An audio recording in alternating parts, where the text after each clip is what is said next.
After a couple of hours, a little alarm buzzed on Baldassarre's watch, and we all got up to check out the tables.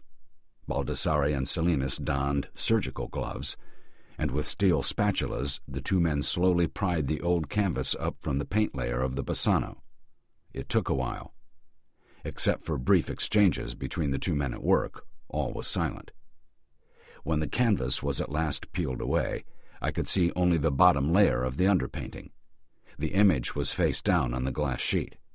Baldassarre picked this up by its edges, rotated it, and then with painstaking care let it down on the damp layer of flake white covering the forgery. Jesus and the startled fisherman shone out through the glass. Then he clamped the edges of the two glass sheets together with small steel clips. "What do you think?" Krebs asked Baldassarre. "It's good. I will squirt some solvent in there to release the glass over the top painting. Then a few days in the oven, a little chemical treatment, a little wash, and you will have a wonderful sandwich. Then we take the bottom glass off, and I'll nail it to the original Bassano stretchers. No more than 4 or 5 days." Handshakes all around, and we left Baldassarre in the loft. In the street there was a car waiting for Salinas. When he'd gone, and I was in our car with Krebs, I asked him, "So what's the plan now?" "The next phase is moving our painting to market, obviously. Salinas will call Mark. He will show him the painting as a genuine Jacopo of flawless provenance. Mark will ask for an X-ray analysis. In the presence of witnesses, Salinas will object. But he did X-ray it. Yes, but with a single highly corruptible technician. There is no record of this X-ray, and the technician will not talk. To resume, Salinas will have explained to his management that he did not X-ray it because his curatorial eye told him it was probably a Lucca forgery. But as long as this was mere suspicion, he had decided to see if he could get a Bassano price out of it. His objection to having an X-rayed will be on record. "I'm not getting this," I said. "Salinas knows the fake Bassano is a Velázquez. His superiors think it's just a fake Bassano and that they're ripping off a stupid American by charging him the full Bassano price.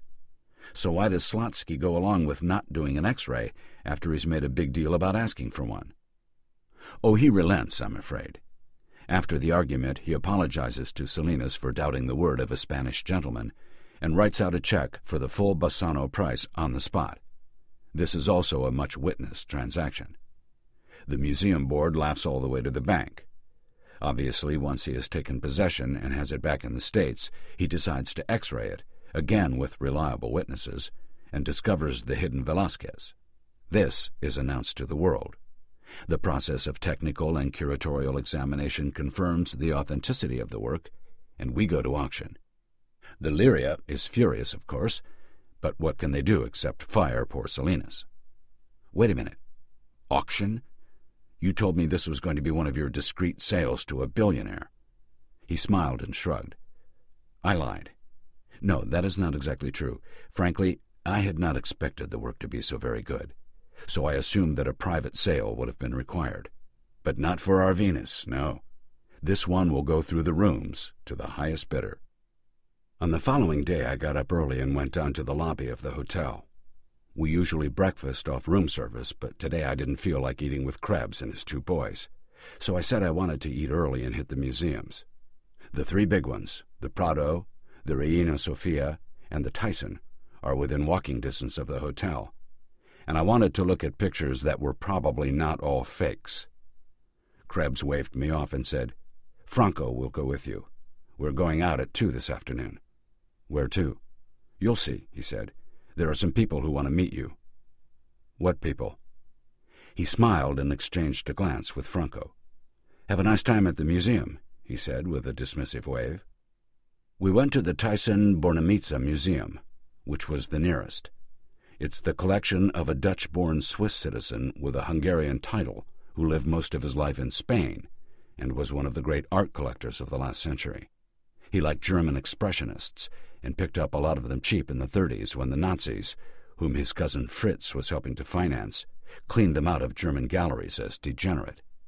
A nice small collection of post-impressionists and the lesser impressionists, and a handful of old masters, among which I was happy to see a Luca Giordano that he broke down and signed with his own name. It's a Judgment of Solomon. There's the great king got up in gilded breastplates and blonde, just like Alexander the Great. Funny, he doesn't look Jewish. And there are the two contentious women and the executioner holding the live baby uncomfortably by one foot while he reaches for his sword. It's a little Rubensy and a little Rembrandty, a typical piece of late Baroque wallpaper, beautifully drawn, but the expressions are waxworks and the paint surface dreary. The only exception is over to the left, the face of a little dwarf, a marvelous grotesque portrait that wouldn't have been out of place in a Goya capriccio. The Bassano forgery was a lot better as a painting, the poor bastard. Back in my room, a little depressed now, I had a drink or two from the minibar and watched Bayern play Arsenal on the television. And at a little past noon there came a knock on the door that connected my room to Krebs's suite, and an announcement that lunch was served. I dined with Krebs, a fish soup and a platter of cold meats, a white wine and beer available. That day the German papers were full of the uncovering of yet another terrorist plot. We talked about that, and I told him about Bosco's 9/11 installation and the ensuing riot, and he said he would have liked to have seen it. He was firmly on Bosco's side, and said he thought the typical American attitude to the terrorist attack inane and infantile. Less than 3,000 dead and 2 office buildings destroyed in a nation of 300 million? It was a joke, and a joke was the appropriate artistic response. Our grotesque reaction was the laughingstock of the world, although people were too polite or too frightened to voice it. Try 700,000 civilian dead in a nation of 60 million, which was what the Germans lost from the Allied bombing, and nearly every building destroyed in some places. And no artistic response at all. No poetry, no art, no dramas. About the Nazis and the Jews there is plenty. We must never forget and all that. But about the destruction of German urban life, not a whisper. We started it and deserved it, and that was that. But the Americans were innocent. Americans never did anything bad. Even to suggest there was a connection between an aggressive foreign policy, a continuous violent interference in the affairs of other nations, and this event. Oh, no, that was off the table entirely. The funny thing about this attitude was that Lottie shared it, despite having been in Lower Manhattan when the planes hit the towers, and despite having a kid who went blue when there was any dust in the air. Lottie thought that the right response to terror was bravery. You cleaned up the mess, mourned the dead for a particular limited period, and then moved on. I shared this with Krebs, and then we talked about art, and how art dealt with the various horrors the world was heir to, and I said that I never felt a need to deal with that aspect of life in what I did, and did that make me some kind of pussy? Easel painting in oils while the world burned? And he asked what was the worst century in European history before the 20th.